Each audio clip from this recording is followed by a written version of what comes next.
नमस्कार, मैं हूं आपके साथ गीतिका पंत और आप देख रहे हैं हमारा बेहद खास शो प्रार्थना हो स्वीकार। ईश्वर की भक्ति तो हम सभी करते हैं, लेकिन हर किसी के मन में एक ही देव का वास होता है। ये जरूरी नहीं कि कोई महादेव की भक्ति में लीन है तो कोई श्री राम की भक्ति में, किसी को सबसे प्रिय है श्री हरि तो कोई करता है देवी माँ की आराधना। अपने आराध्य को हम अपना इष्ट देव मानते हैं, जिनका सुमिरन हमें हर क्षण रहता है। सुख और दुख में बस उनका ही स्मरण रहता है। आज हम आपके इष्ट से आपका परिचय करवाएंगे। देखिए,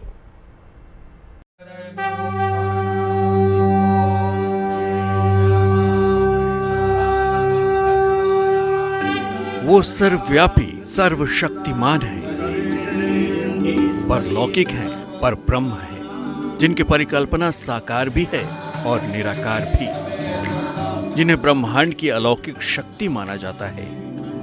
वो जगत के पालनहार हैं, परमेश्वर हैं, वो ईश्वर हैं, भगवान हैं, जो धर्म ग्रंथों में भी और पुराणों में भी, वे सृष्टि के आरंभ में भी थे और अंत में भी रहेंगे।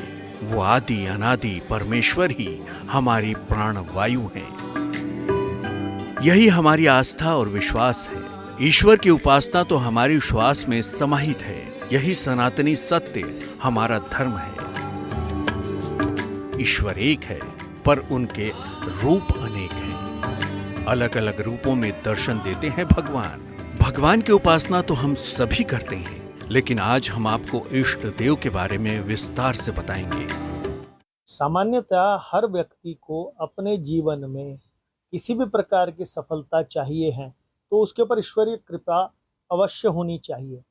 पर ज्योतिष में ईश्वर की कृपा से ज्यादा जो व्यक्ति को जीवन में लाभ दे, ऐसे एक देवता हैं जिन्हें हम इष्ट देव या ऐसे देवता जिनका भजन पूजन या जिनकी कृपा प्राप्त कर देने से ईश्वर से भी अधिक जल्दी व्यक्ति को जीवन में सफलताएं और मनोवांछित कामनाएं पूर्णता की मदद मिलती है, वो है इष्ट देव। मान्यता है कि इष्ट की आराधना से ही होता है सर्व कल्याण।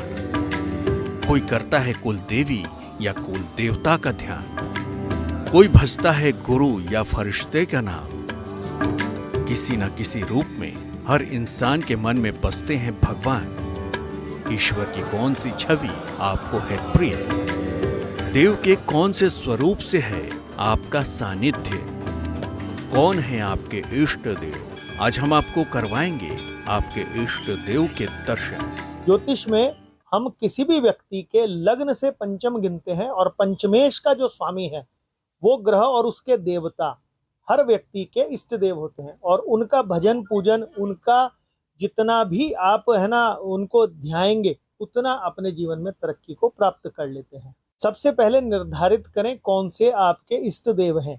मान लीजिए आप के लग्न में 1 नंबर पड़ा, यानी कि मेष लग्न के जातक हैं, तो पंचमेश आपके सूर्य हो जाएंगे। पंचम राशि आपकी सिंह राशि पड़ गई, उसके देवता हो गए सूर्य। तो सूर्य के देवता हो गए भगवान विष्णु। सूर्य देव का आराधना करने से और भगवान नारायण का भजन पूजन करने से व्यक्ति को जीवन में सफलताएं तुरंत मिलने लगती हैं। इष्ट देव के पूजन से होगा आपका कल्याण, मिटेंगे कष्ट, मिलेगा मनचाहा वरदान। जी हाँ, आज करेंगे इष्ट देव की महिमा का बखान और इष्ट देव से कैसे पाना है महावरदान, कैसे करनी है इष्ट देव की उपासना। आज हम आपको सब बताएंगे। बस बने रहिए हमारे साथ और देखते रहिए प्रार्थना हो स्वीकार। जरूरी नहीं कि जो शक्ति आपको अपनी ओर आकर्षित करती हो वो श्री राम, कृष्ण, हनुमान या देवी हो। कई बार कुल देवी या कुल देवता भी आपके इष्ट हो सकते हैं। इंसान अपने इष्ट देव की ओर बरबस ही खिंचा चला जाता है और कहते हैं कि इष्ट की आराधना से ही इंसान का सर्व कल्याण होता है। तो आइए हम आपको बताते हैं कि आखिर कौन होते हैं इष्ट देव और उनकी उपासना से क्या क्या लाभ मिल सकता है।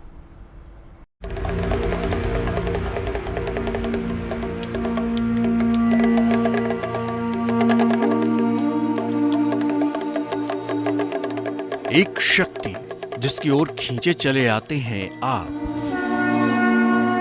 एक देव जिनकी उपासना से मिटते हैं आपके संताप। किसी को प्रिय हैं भोलेनाथ, किसी को भाई श्री हरि का साथ। कोई करे देवी की उपासना, कोई करे हनुमान की साधना। हर देव पर किसी न किसी भक्त को अटूट भरोसा होता है कि सुख दुख की घड़ी में वो परम शक्ति हमारे साथ खड़ी होगी। ये आस्था रूपी प्रकाश पुंज ही तो है जो हमें हर संकट की घड़ी में हमारे मन में हौसले के रूप में जगमगाता रहता है। लेकिन ये कहावत तो आपने सुनी ही होगी, एक साधे सब सधे, सब साधे सब जाए। यानी सभी देवी देवताओं की पूजा उपासना करने के बाद भी अक्सर इंसान का मन भटकता ही रहता है। ज्योतिष के जानकारों की माने तो हर इंसान का मन किसी एक देवी या देवता की ओर सबसे ज्यादा आकर्षित होता है, और वही देवी या देवता आपके इष्ट देव हो सकते हैं। दोनों में श्रेष्ठ कहा जाए तो दोनों अलग अलग हैं। आप किसी भी ईश्वर की बात हम करते हैं तो ईश्वर का अर्थ है, जैसे मैं साधक अगर मान लीजिए देवी का हूं तो देवी दुर्गा, भगवान नारायण, भगवान शिव, ये सब जो है ईश्वर हैं जिनसे इस सृष्टि की रचना और पालन और भरण पोषण हो रहा है। परंतु इष्ट देव मेरे निजी हैं, जो मेरे कुंडली के लग्न से पंचम राशि के स्वामी पड़ते हैं, वो मेरे इष्ट देव हैं। अगर आपकी कोई कुल देवी या देवता है तो वो भी आपके इष्ट देव हो सकते हैं। तो आइए जानते हैं कि कौन है आपके इष्ट देव जिनकी उपासना से होगा आपका कल्याण। धार्मिक मान्यताओं में हर व्यक्ति के एक इष्ट देव या देवी होते हैं। इनकी उपासना करके ही व्यक्ति जीवन में उन्नति कर सकता है। इष्ट देव या देवी का निर्धारण लोग कुंडली के आधार पर करते हैं। वास्तव में ग्रहों और ज्योतिष का इष्ट देव से संबंध नहीं होता। इष्ट देव या देवी का निर्धारण आपके जन्म जन्मांतर के संस्कारों से होता है। बिना किसी कारण के ईश्वर के जिस स्वरूप की तरफ आपका आकर्षण हो, वही आपके इष्ट देव हैं। ग्रह कभी भी ईश्वर का निर्धारण नहीं कर सकते। ग्रहों की समस्या को दूर करने के लिए विशेष देवी देवताओं की उपासना की जा सकती है। धार्मिक परंपराओं में ईश्वरीय शक्ति की उपासना अलग अलग रूपों में की जाती है। ज्योतिष के जानकारों की माने तो हिंदू धर्म में 33 कोटि देवी देवताओं को उपासना के योग्य माना गया है। अलग अलग शक्तियों के रूप में उनकी पूजा की जाती है। अगर आपके कुंडली में ग्रहों से जुड़ी कोई समस्या है तो आइए जानते हैं कि कौन से ग्रह के लिए कौन से देव की उपासना सबसे उत्तम होगी। सबसे पहले देखें कि आपके जीवन में आने वाली परेशानी किस कारण से आ रही है। सामान्यतः व्यक्ति को रोग और परेशानियां अगर आए तो छठे और आठवें भाव के जो मारक ग्रह पड़े हुए हैं उनका उपाय कर लेने से व्यक्ति को निश्चित आराम आ जाता है। और विशेष तौर पे कुछ ग्रह ऐसे हैं जो आपको सदैव अच्छा फल दें, ऐसा कम होता है। जैसे राहु हो गया, जैसे शनि हो गया। अगर इनका विशेष तौर पर अध्ययन कर लें, ये आपके लिए अच्छे नहीं है। इनका उपाय करने से आपको निश्चित समस्याओं से मुक्ति मिल जाती है। सूर्य के लिए सूर्य की ही उपासना करें या गायत्री मंत्र की साधना करें। चंद्रमा के लिए भगवान शिव की उपासना करना उत्तम होगा। मंगल के लिए कुमार कार्तिकेय या हनुमान जी की उपासना करें। बुध के लिए माँ दुर्गा की उपासना करें। बृहस्पति के लिए श्री हरि की उपासना करें। शुक्र के लिए माँ लक्ष्मी या माँ गौरी की उपासना करें। शनि के लिए श्री कृष्ण या भगवान शिव की उपासना करें। राहु के लिए भैरव बाबा की उपासना करें। केतु के लिए भगवान गणेश की उपासना करें। ज्योतिष के जानकारों के मुताबिक मनचाहे फलों की प्राप्ति के लिए अलग अलग देवी देवताओं की उपासना की जाती है, लेकिन इन्हीं देवी देवताओं को इष्ट भी माना गया है। कहते हैं इष्ट की उपासना करने से विशेष फल प्राप्त होता है। तो आइए जानते हैं कि आपके विशेष समस्याओं के लिए कौन से देव की आराधना उत्तम होगी। रोग अगर आपको परेशान कर रहा है तो भगवान शिव से महामृत्युंजय उनका नाम है, उनका पाठ भजन पूजन करने से आपको रोग मुक्ति मिलने में सहायता मिलती है। आप विद्यार्थी हैं और विद्या प्राप्ति करने में अगर आपको कठिनता आ रही है तो भगवान गणेश जी का पूजन, बुध की पूजा और देवी दुर्गा जी की आराधना करने से आपको विद्या तुरंत प्राप्त होती है। इसी प्रकार से आप प्रशासनिक अधिकारी बनना चाहते हैं, सरकारी नौकरी प्राप्त करना चाहते हैं, तो हनुमान जी की सेवा और मंगल देवता के लिए भजन करना आपको लाभ करेगा। इसी प्रकार से अलग समस्याओं के लिए अलग देवताओं का पाठ किया जाता है। मानसिक समस्याओं के लिए शिव जी की उपासना करें। शारीरिक दर्द और चोट चपेट की समस्या के लिए हनुमान जी की उपासना करें। शीघ्र विवाह के लिए पुरुष माँ दुर्गा की उपासना करें। शीघ्र विवाह के लिए स्त्रियां भगवान शिव की उपासना करें। बाधाओं के नाश के लिए भगवान गणेश की पूजा करें। धन के लिए माँ लक्ष्मी की उपासना करें। मुक्ति, मोक्ष या आध्यात्मिक उपलब्धि के लिए श्री कृष्ण या महादेव की उपासना करें। ज्योतिष के जानकारों की माने तो हर व्यक्ति के इष्ट देवी या देवता निश्चित होते हैं। अगर समय रहते उन्हें पहचान लिया जाए तो ग्रहों के हर दुष्प्रभाव से बचा जा सकता है। तो आप भी अपने इष्ट देव को पहचानें और उनकी उपासना करें। फिर सुखी जीवन के लिए किसी दूसरे उपाय की जरूरत नहीं पड़ेगी।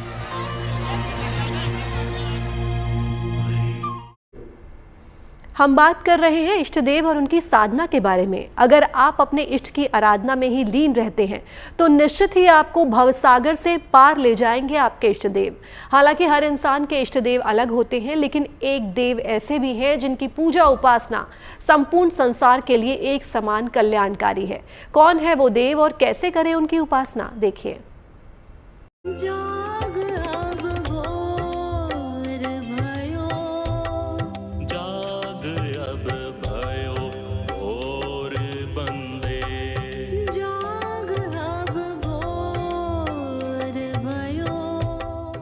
सूर्य देव, जिनकी उपासना है सबसे आसान। सूर्य को अर्घ देने से होता है सबका कल्याण। सूर्य की कृपा से चलता है सारा संसार। सूर्य की रश्मियां ही हैं धरती पर जीवन का आधार। किसी भी व्यक्ति को यदि सम्मानित बनना है, स्वस्थ रहना है और उसके ये चाहता है कि चतुर्दिक उसकी तरक्की हो, तो सूर्य नारायण ही एकमात्र ऐसे हैं जिनको आपको पूजन करने से, जिनकी आराधना करने से, उनके मंत्रों का जाप करने से, उनको जल अर्घ प्रदान करने से आपको प्रसन्नता प्राप्त होती है, आपके जीवन में सफलता आती है। करें, फिर आपका जीवन बिल्कुल वैसा हो जाएगा जैसे जीवन की आपने कामना की है।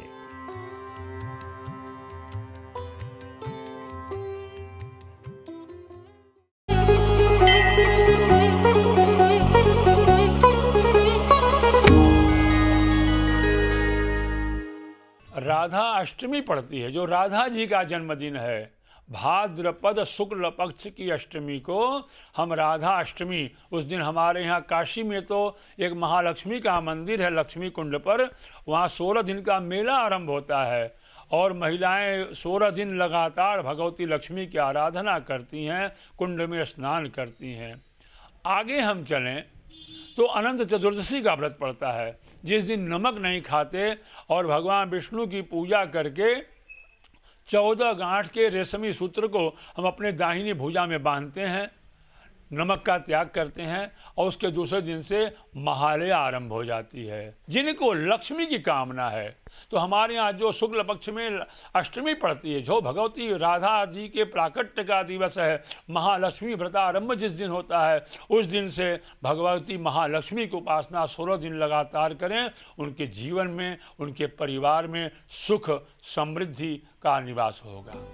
पत्रम पुष्पम फलम तोयम यो में भक्त्या प्रयच्छति।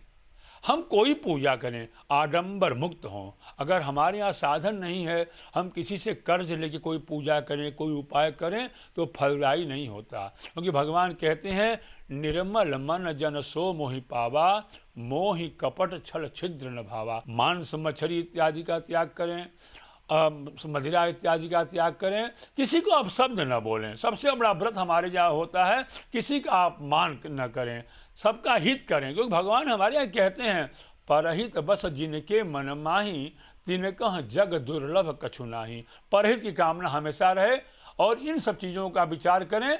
दुर्व्यसनों को त्यागें, अच्छे व्यसनों को हम अपने जीवन में उतारें। प्रार्थना हो स्वीकार में आज के लिए बस इतना ही। बाकी देश और दुनिया की तमाम पॉजिटिव न्यूज के लिए आप बने रहिए गुड न्यूज टुडे पर। नमस्कार।